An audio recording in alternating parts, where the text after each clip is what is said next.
Este documental surge luego de que se estrena la película del Cerro Manquehue, Manquehue Paraíso que sobrevive.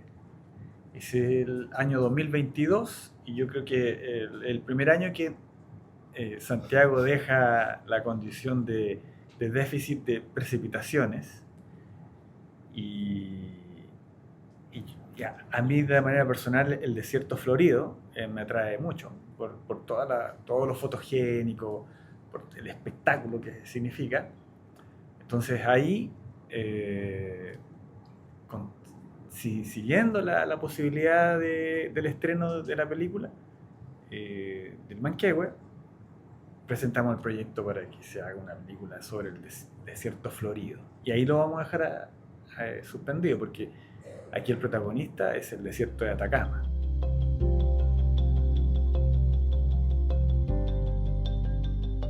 Y podemos seguir conversando de eso porque después de una experiencia de qué significa estar por primera vez yo 45 días en el corazón del desierto de Atacama. Así que por eso es que estamos en esta reunión, porque las precipitaciones así lo mandataron.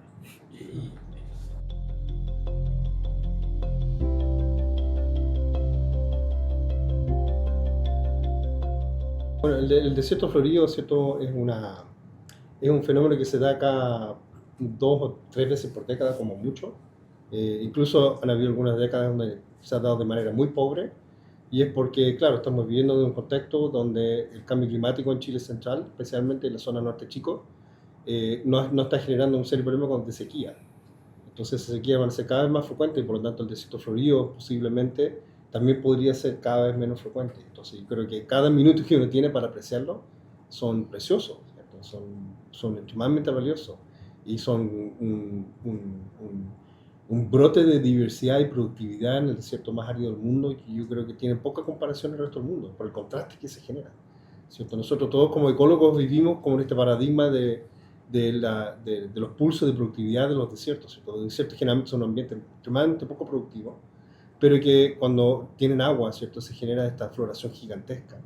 Aparecen insectos, aparecen animales que se comen esos insectos, aparecen depredadores, ¿cierto?, aparecen águilas. Entonces todo eso, toda esa cadena trófica, esa cadena alimenticia que se va generando producto, digamos, de esta como época de bondad, digamos, de bondad del desierto, digamos. El milagro de la naturaleza es generar ese golpe de productividad que además es tan efímero, ¿no? Entonces, como, no es solamente es como casi es un desafío para un ecólogo entenderlo, de cómo se puede generar con esa velocidad, pero sin embargo siendo tan efímero. Y también quizás pensar un poco de que al final el sistema, o lo otro que tiene maravilloso, ¿verdad?, es que es un sistema que está adaptado a eso, está dormante ahí, o sea, ocurre 2 a 3 veces cada década. Los años que no ocurre, ¿verdad?, están esos bancos de semilla y todo eso a la espera de recibir este pulso de humedad y de brotar de esa forma. Los que han tenido la oportunidad de ir, no sé. Es hermoso, ¿verdad?, toda esta diversidad de plantas, y lo mismo que dice Claudio de cómo esta diversidad de insectos acompaña eso, y eso escala a tener todo el resto del ecosistema ahí presente por, no sé, 1 mes o 2 meses, cada 2 o 3 años, por ejemplo. Claro, y eso es algo, en lo personal veo que es algo, el contraste, básicamente, lo que maravilla al humano, porque uno podría estar en un bosque sureño y la cantidad de maravillas de naturaleza son tan importantes o tan maravillosas como lo es en el desierto florido. Nada más que en los otros lugares es casi constante, y en el desierto florido es algo que contrasta con el desierto, es decir, con lo que es literalmente nada, piedra, y de repente aparece un bosque de flores, y ahí suceden cosas que da esa unicidad, esa cosa tan especial, nos produce una sensación de maravillamiento mucho más intenso, que en otras situaciones podría ser tan maravilloso, pero ahí se produce desde el punto de vista humano algo muy, muy llamativo.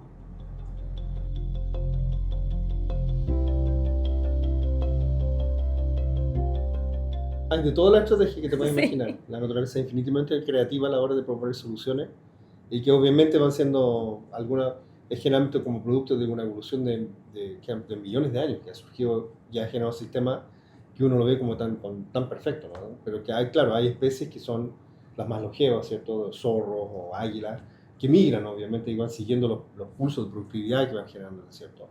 Pero hay otras especies, ¿cierto?, que son como, por ejemplo, las plantas, las flores, ¿cierto? Muchas de esas viven ya sea en estado de semilla, latente, ¿cierto? Otras incluso con estado de bulbo.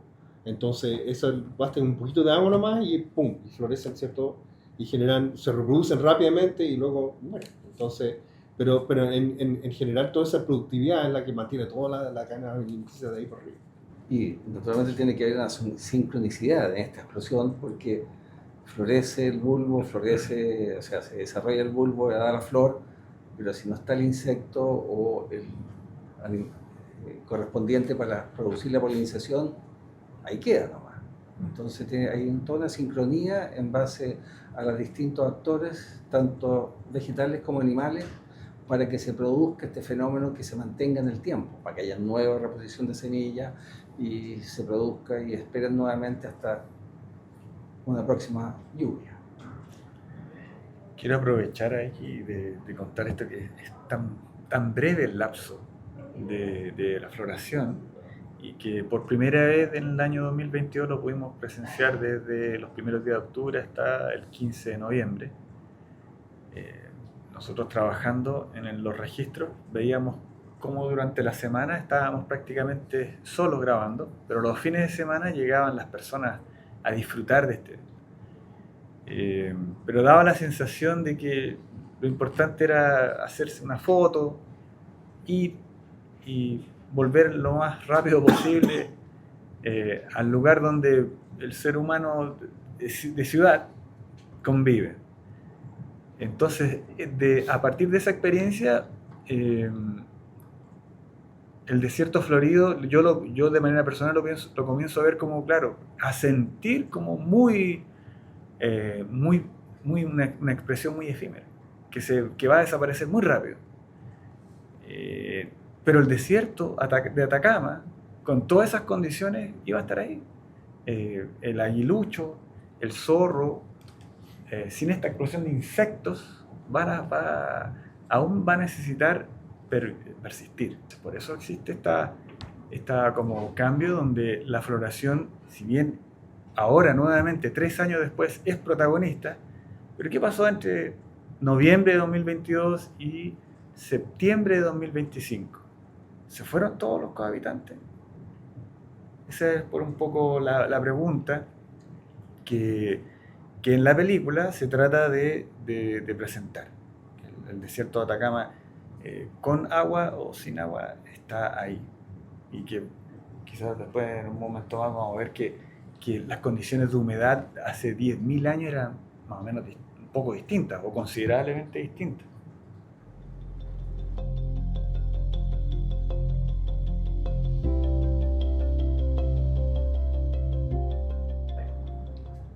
Sí, bueno, antiguamente, ¿cierto? Nosotros teníamos, sobre todo antes del año 2000, había una relación más clásica, ¿cierto?, con la floración asociada a eventos del niño.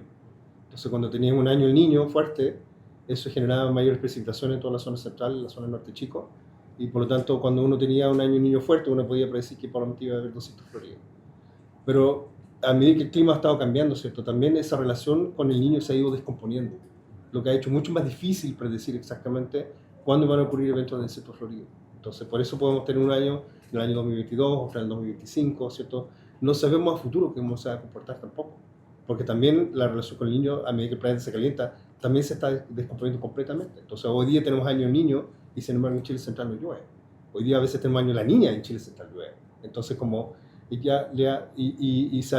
está viendo que ahora el sistema se está volviendo cada vez más, ¿cierto?, ¿cómo se puede decir?, con tendencias multidecadales, ¿cierto? Entonces tenemos muchas décadas, o podríamos tener muchas décadas de sequía, y luego un año muy lluvioso, unos 2 años muy lluviosos. Pero la relación en sí se ha vuelto mucho más difícil de predecir.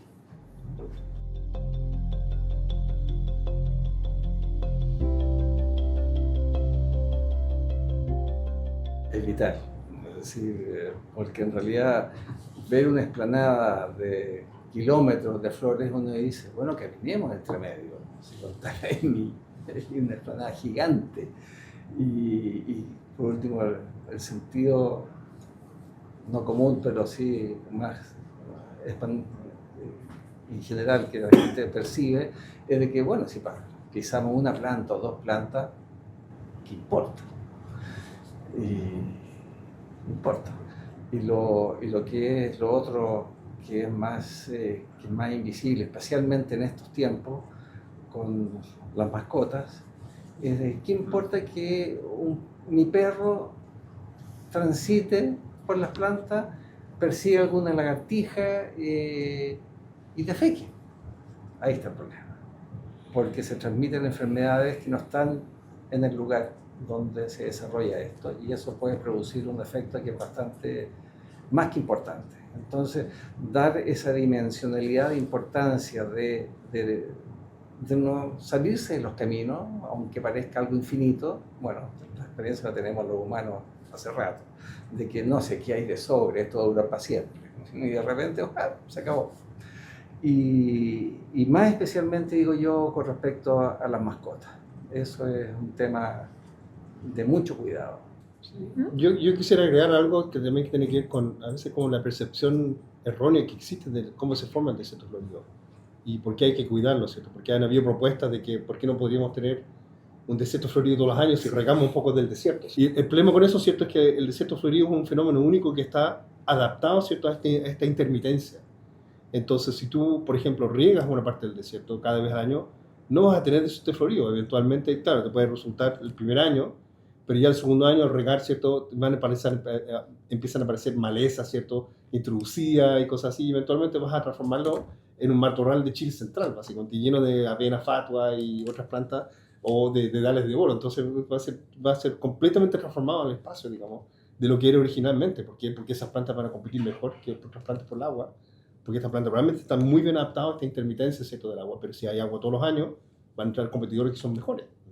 Entonces, y eventualmente perdemos el desierto florido. Eso. Entonces, yo creo que también la falta de conocimiento, digamos, ecológico, realmente lo único que son sistemas de este tipo, también perjudica la sobrevivencia del desierto florido frente a la sociedad, y yo creo que por eso también hay que aprender a apreciarlo por lo que es, ¿no? Y por la intermitencia que tiene, que es parte de lo especial que tiene. O sea, y de la mano de eso va un poco también como entenderlo más, ¿cierto? Como fomentar a lo mejor los estudios. El desierto florido es un área que tampoco está tan protegida en la actualidad. Hay ciertos, ¿verdad?, lugares llanos de Chayo, un sector protegido, pero mucha de la extensión del desierto florido no tiene ningún nivel de protección. Entonces, por lo mismo, no hay senderos establecidos quizás, o no está como toda esta dinámica que uno entiende cuando visita un parque nacional de mantenerse en los senderos, como tierra de nadie en mucho de su extensión. Entonces, falta todavía nivel de protección, esa también puede ser una de las amenazas. Y también de la mano de lo que decía Claudio, ¿cierto?, mejorar el entendimiento al final, estudiarlo más para lograr en verdad comprender y entregar esta información sobre cómo el desierto florido es lo que es, porque está adaptado de cierta forma y no lo podemos manejar tampoco. No es la idea. Un punto siguiendo lo anterior es que lo que percibo ahora es que hay más gente visitándolo. Y a pesar de que no tienen las correctas acciones, pisotean algunas plantas, anteriormente habían menos personas, pero eran más destructivas, porque algunas veces contaban que la garra león, por ejemplo, que es una de las características del desierto de Atacama, las sacaban en sacos y hasta camiones. No tenemos registro de eso en fotográfico, pero eso sí se transmite, eso cuenta en los lugares. Eso ya no es permitido, eso sería un escándalo, y un vehículo que pase por las flores, al parecer no sería lo mismo. Nosotros necesitamos tomar más conciencia en general, no solamente con el desierto florido, sino que con todo nuestro entorno, y ser más amigable con nuestro hábitat. Ese es un punto importante. Y creo que de alguna manera esta película, las acciones científicas, la academia nos muestran todo lo que en realidad deberíamos tener como un futuro un poco más esperanzador en ese sentido. Pero una de las preguntas que surge de la película es: ¿desde cuándo existe? ¿Cuándo podríamos decir que ocurrió la primera floración. En el caso, yo ahora lo comprendí muy bien, que cuando se ve que las plantas exóticas que rodean Santiago, que tienen algunas características de norte, algunas características desérticas, aprovecho de decir que mi vecino el desierto es porque los profesores antiguos de ecología decían, el desierto está a las puertas de Santiago. Ese es como un poco ¿por qué tiene ese nombre? Entonces, aquí podemos apreciar de que los dedales de oro y otras plantas más compiten de manera efectiva con las plantas nativas. Y porque no tienen esa posibilidad de 2-3 años de deshidratación, por decirlo, y se mantienen las plantas que solamente están acostumbradas. Así que no sé si podríamos decir cuándo surgió la primera hipótesis de cómo se plantea, cómo surge este bosque en el desierto. Yo creo que es una pregunta que no se ha abordado completamente, porque de partida no hay registro fósil. Entonces, cuando no hay registro fósil, es difícil establecer, digamos, cuándo exactamente surgió el ecosistema. Lo que sí podemos saber es que probablemente él está muy enlazado con el origen del desierto de Atacama en sí, ¿cierto? Y que tiene varios millones de años de antigüedad.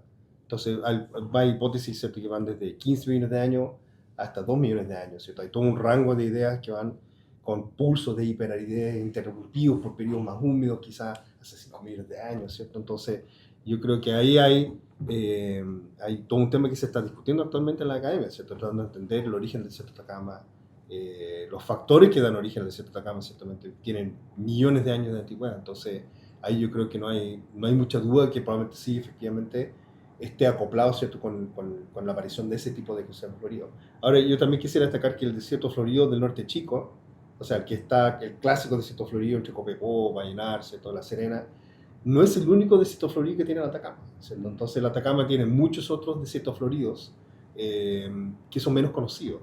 Y, por ejemplo, hay lluvias muy ocasionales, muy raras. No sé si se acuerdan de la del 2015, donde, ¿cierto?, se destruyó parte de la ciudad de Chañaral. Ese evento generó un evento de floración, pero en la costa del norte, ¿cierto? La costa, en los oasis de niebla, en Tarapacá, en Antofagasta, ¿cierto? Se produjo un fenómeno de floración muy inusual ahí, ¿cierto? Que incluso es menos frecuente todavía que el desierto florido del norte chico. Hacia la cordillera, ¿cierto?, tenemos lluvia, el famoso invierno boliviano, que nos trae precipitaciones mucho más intensas de vez en cuando, y esas también pueden generar un desierto florido donde ve cubierto, por ejemplo, alrededor de San Pedro de Atacama, lleno de flores, ¿cierto?, de mantos de flores. Entonces, esos son otros tipos de desiertos floridos que son menos conocidos por los chilenos, porque a veces el desierto florido del norte chico es tan espectacular que no tiende a opacar ciertos de otros, porque son más discretos, ¿cierto? Pero no igual de interesantes e importantes de estudiar también. Y eso todo probablemente tiene su origen, ¿cierto?, y están enlazados con el origen del desierto de Atacama en sí. Y uno de los detalles cuando hablamos de que el desierto de Atacama ha tenido periodos de más humedad, ¿cómo se puede constatar? Y las recargas que en los últimos 100 años hemos sacado de cada vez más pozos profundos, como el nivel de amenaza, si es que no tenemos una recarga pronto. O sea, bueno, en ecosistemas desérticos y sobre todo cuando pensamos, bueno, para toda la vida en verdad en un ecosistema desértico una de las cosas más críticas es la disponibilidad de agua, ¿cierto? Siempre. Y el desierto de Atacama, por mucho que uno lo vea, verdad, bien vacío, ¿cierto?, tiene sus formas de vida que van de la mano de disponibilidad de agua o no. Está el caso de a lo mejor el desierto florido y todas estas formas más dormantes que les llega el pulso de agua y viven, ¿verdad? Pero también está el caso de otros sistemas que necesitan a lo mejor agua más permanente, no sé, con el profe acá, con Claudio, que Pampa del Tamarugal, por ejemplo, ¿verdad? Un sistema como de bosque, de árboles que necesitan de una napa subterránea, por así decirlo, que esté ahí constante para que ellos vivan, están siempre verdes, por así decirlo. Son también, claro, sistemas vivos dentro de este desierto, adaptados a esta sequedad, pero que necesitan otra forma de disponibilidad de agua. Relacionado a tu pregunta de esto de las recargas de los acuíferos y eso, que claro, los estudios como pasados nos han dicho que en verdad estas recargas ocurren a escalas mileniales, ¿verdad? Muchos milenios atrás ocurrió una gran recarga, mucho antes que estuviéramos nosotros tan presentes en estos paisajes, y hoy en día la amenaza es como la industria y todas las personas viviendo en estos sistemas que también quieren esa agua para vivir y la necesitan, y estamos ahí compitiendo por un recurso que es escaso para todos y que no está acostumbrado a nuestra presencia como está ahora, ¿verdad? Sí, efectivamente, uno podría pensar que los acuíferos del norte de Chile son como pozos petroleros, ¿cierto? No son los que se están recargando a la velocidad que se están extrayendo.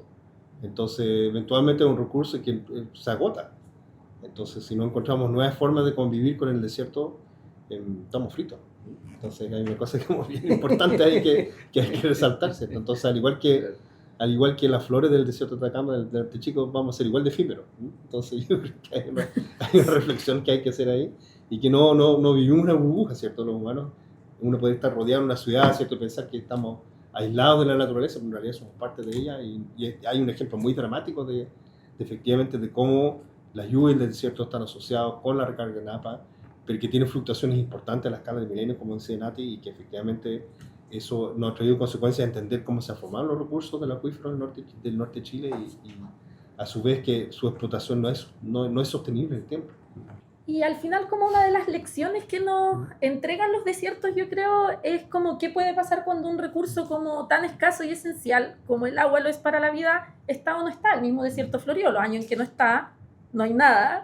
Los años que esta agua llega, florece y es una diversidad maravillosa. Y estudiar como el desierto en general, siempre esa es como la lección, es como hay disponibilidad del recurso agua y hay productividad y hay vida para humanos y especies no humanas, y cuando ese recurso no está, todo desaparece. Y un último detalle, Nicolás. Tú has visto, tu primer desierto fue en la década de el primer desierto florido en la década de los 70, final de los 70, por ahí. Claro. Y conozco el desierto desde hace 50 años, el desierto como tal. ¿Cómo fue con respecto al último que no? En 2022, ¿cómo puedes apreciar así, la diferencia en una vida humana? Claro, los pulsos se han mantenido. No sabría con certeza si es que hay mayores pulsos o menos pulsos, pero sí recuerdo relatos de que los primeros viajes que hice al desierto florido lo hice con Luis Peña y él me hablaba que la pata de guanaco le llegaba a las rodillas. Nunca lo vi eso en mi vida, pero me hablaba de eso, ¿no? Mis primeros paques hasta la rodilla. ¡Wow! Eso significa una altura bien considerable. Y con respecto y en ese tiempo, claro, había movimiento, yo me movía por los caminos mineros o por los senderos de los que recolectaban Cochayuyo, que eso están asociados a los senderos de los changos en ese tiempo. Bueno, pero siempre ha habido un tráfico de personas. Y ahí yo me sumaba a esos tráficos para poder visitar, en este caso, no solo el desierto alto, sino que el desierto costero, que sería el desierto donde se ocurre el desierto florido. Y allí el gran cambio, que puedo decir así como en un salto de estos 50 años, naturalmente es la ausencia de visitantes no trabajadores del lugar o extractores del lugar, sino que la presencia de foráneos que llegan a transitar. Y eso es un movimiento browniano así que va aumentando y que uno dice, bueno, si yo voy acá, es un problema de cantidad nada más, o sea, mayor cantidad de personas, mayor cantidad de huellas de vehículos, que a propósito en el desierto alto, y también menos en el bajo, pero en el alto, uno pasa en auto y dura 50 años esa huella de auto. O sea, se mantiene, uno lo puede ver en el caso de Perú, en las líneas de Nazca, que se protegen, y ahí están las huellas de auto que dejaron antes que se protegieran, y todavía perduran. O sea, es queda nuestra presencia humana, permanece mucho en el tiempo y va sumándose. Entonces, es complicado porque vienen más las restricciones. Entonces viene decir, ¿por qué yo no puedo hacer lo que se hacía antes? Oh, sí, antes se podía hacer, entre comillas, porque no había control, pero el mayor problema es que ahora somos muchos más. Y esa suma la hace muy perturbadora del ambiente.